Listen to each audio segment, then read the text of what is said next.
Canada in the 1920s and 1930s was a Canada permeated with anti-Semitism.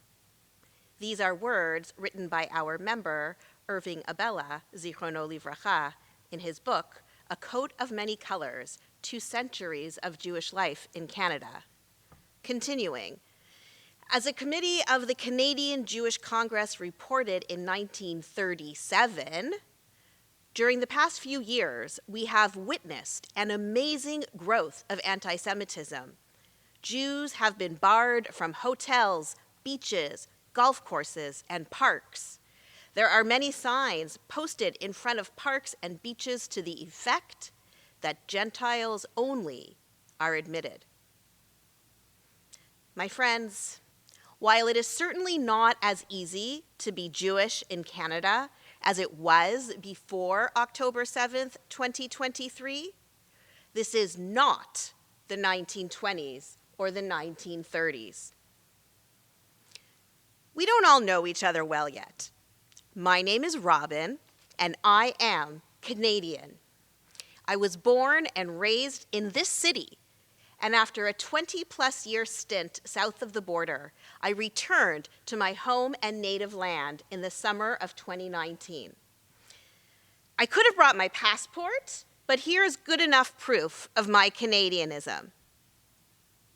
Oh, sorry. As the stereotype reminds us, apologizing is a very Canadian thing to do.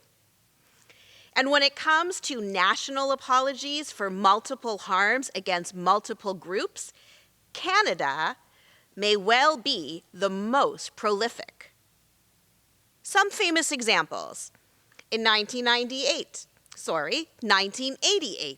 Prime Minister Brian Mulroney formally apologized for the internment of Japanese Canadians during the Second World War. And in 2008, Prime Minister Stephen Harper formally apologized for Canada's residential school systems.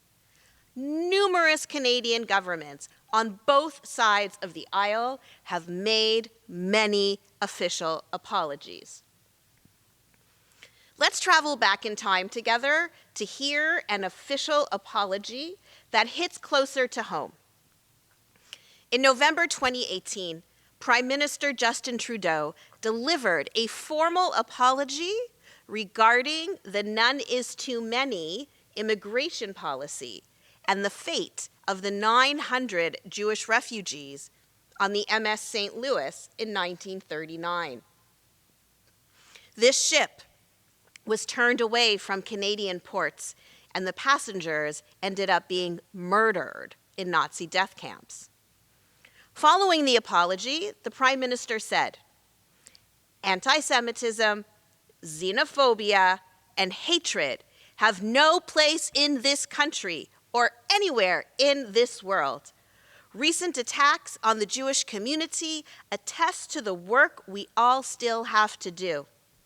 We must always stand up against xenophobic and anti-Semitic attitudes and hate in all its forms." It sounded like a new path was being forged. A new path wasn't being forged. Now, you might be wondering, what is the impact of a Canadian government formal apology? If it's only words, not much, if any. In the Mishnah Torah, Maimonides, the prominent medieval Jewish philosopher, lays out the 4-step process for making amends to people you may have wronged. Each step is crucial. Number 1, verbally confess what you did and ask for forgiveness. Number 2, express sincere remorse, resolving not to repeat the same mistake. Number 3, do everything you can to make things right. And number 4, don't repeat the offense. Step 3 is really what the Jewish community deserves and needs. However, If we have read Dara Horn's book, then we know people love dead Jews, and it was the dead Jews that got the apology from Canada. Leaders might say that their thoughts are with us, but Jews who are and were victims of anti-Semitism and live to share the experience, or Jews who constantly read and come across hatred written about them, have not yet received an apology. And we are still waiting. We are still waiting for an apology for permitting French-Canadian agitator Adrien Arcand to publish in the 1930s, "Jews are like cockroaches and bugs. When you see one, you can be sure that there are dozens around. It is too bad we cannot exterminate them with insecticide." We are still waiting for an apology about restrictive covenants regarding real estate. Our member, Senator Jerry Grafstein, writes, "Before 1910, Jews in Toronto were prohibited from living north of Bloor Street, instead settling around Kensington Market. Until the 1950s, areas east of Spadina and Rosedale in North Toronto were also restricted against Jews." We are still waiting for an apology for the Christie Pitts riots. We are still waiting for an apology for the uncontested quota systems that limited Jews entering Canadian medical schools.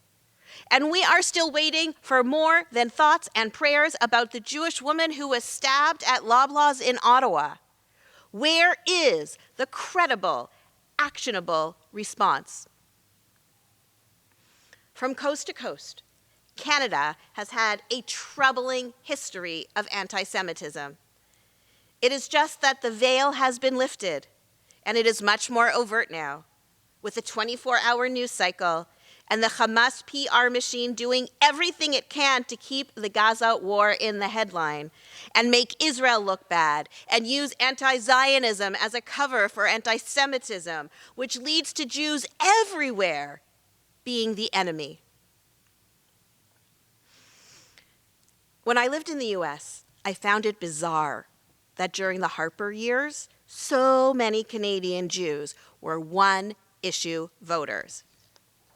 Israel, that was it. I used to think, what about every other issue that impacts Canadians? If we look at the most recent 2025 federal election, we will note that something changed. The same anecdotal sample of Canadian Jews that I know left their one-issue voter status behind, and they became two-issue voters. Of course, Israel remains a core issue. But now, our personal and communal safety due to anti-Semitism has been amplified. We are still waiting for the work to be done that was promised to the Jewish community back in 2018.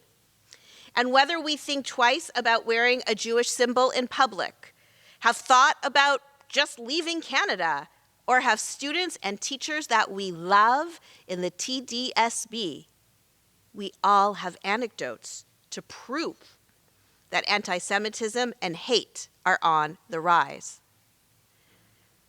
Over the summer, York University professor David Kaufman published a bold piece in Sources Journal that put a spotlight on Canadian Jewry, warts and all.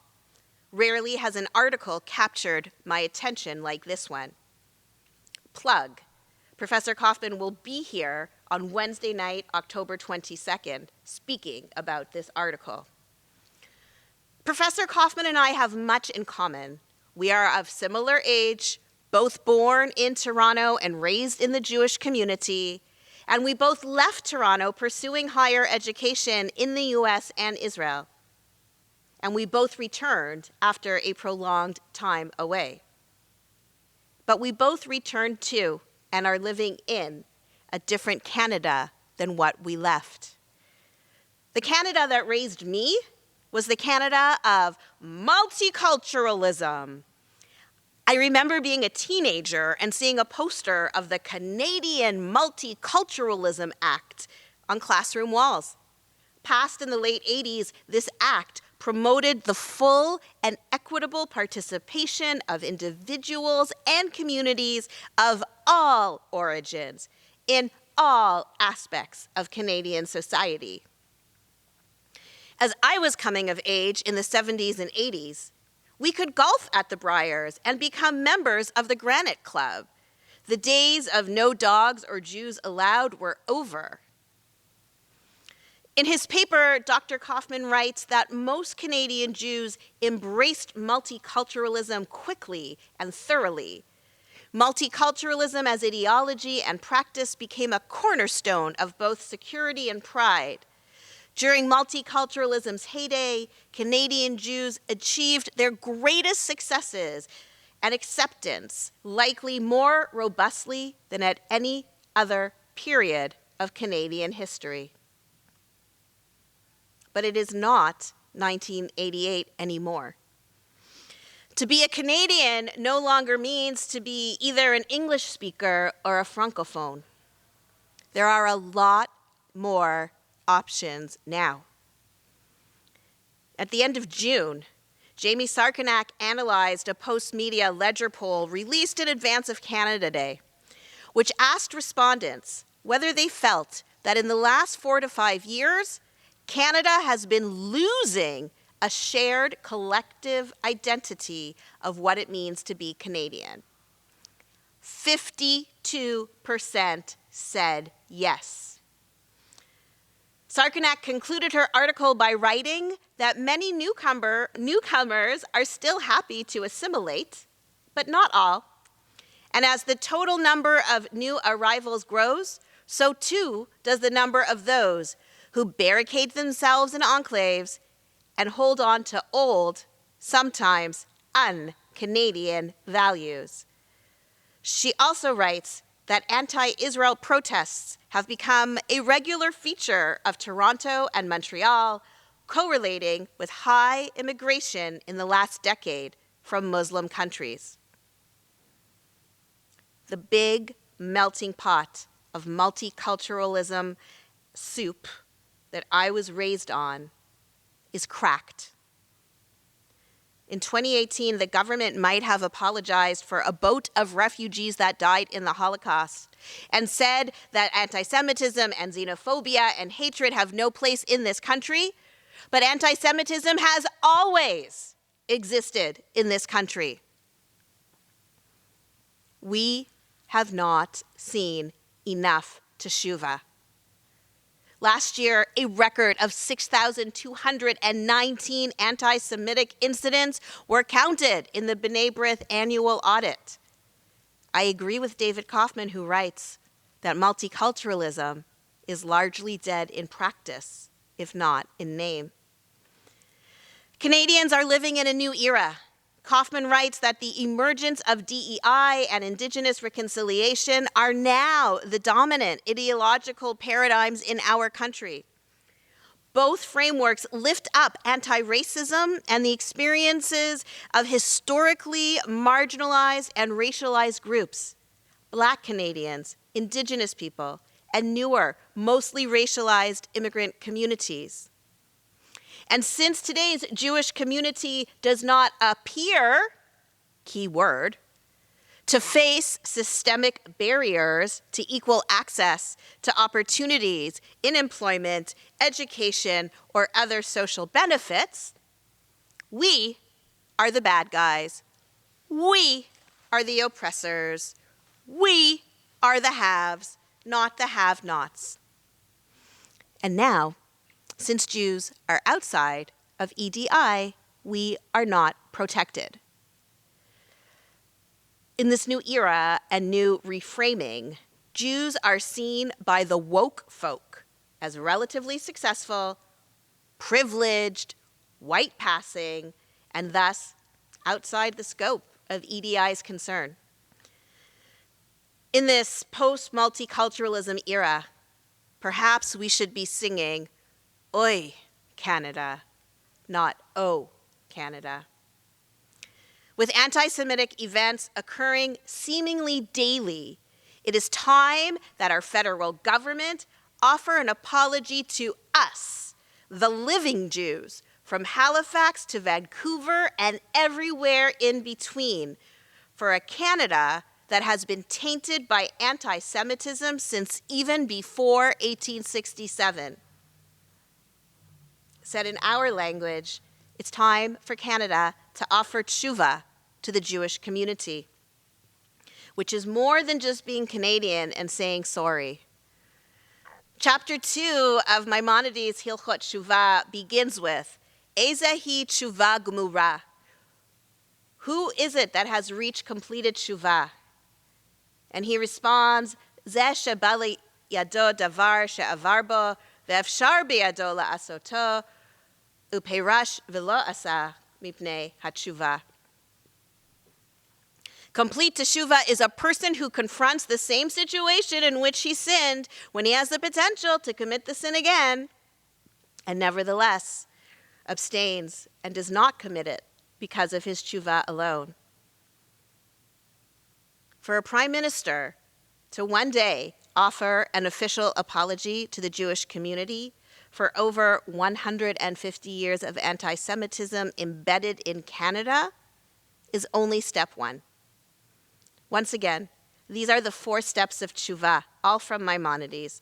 Number 1, verbally confess your mistake and ask for forgiveness. Number 2, express sincere remorse, resolving not to make the same mistake again. Number 3, do everything in your power to right the wrong, to appease the person, or in this paradigm, the entire Jewish population and those who love us, who were hurt. And number 4, act differently if the same situation happens again. After the verbal apology, teshuvah must be visible in policy, enforcement, and resource allocation at all levels of government to actively protect Jewish lives and confront anti-Semitism without hesitation. Anything less is performative and empty words. Like all of us in this room, I want to see anti-Semitism erased from Canada from here on in. Canada should be safe for everyone. Canada should be safe for Jews. The amount of security that is needed in this shul is a shanda. Let us be ready for the day when we can praise the leader of this country who goes on national television and the internet and publishes in every major newspaper that the Jewish community, including people who helped build this country, is owed an apology. And this is what we're going to do to make it right. Now, I don't know what's going to happen down the road. And I hope a Canadian leader emerges to start the teshuvah process. But even if we never get this apology, and Canada does not do teshuvah for historic and anti-Semitic anti-Semitism, we will not disappear or cower. In 1899, Mark Twain wrote, "The Egyptian, the Babylonian, and the Persian rose, filled the planet with sound and splendor, and then faded to dream stuff and passed away. The Greek and the Roman followed and made a vast noise, and they are gone. Other people have sprung up and held their torch high for a time, but it burned out, and they sit in twilight now, or have vanished. The Jew saw them all, beat them all. All things are mortal, but the Jew. All other forces pass, but he remains. What is the secret of his immortality?" My answer is God, Torah, and all of us. This is how we have always survived. And this is how we will continue to survive and thrive here in Canada. Jewish survival is not an accident. It is an act of will. Let us make it one that we choose together. Until we get an apology and more protections under the law, we must band together even more in achdut, in unity with each other, and dedicate ourselves to God, the teachings of Torah, and strengthening our community. Shana Tova.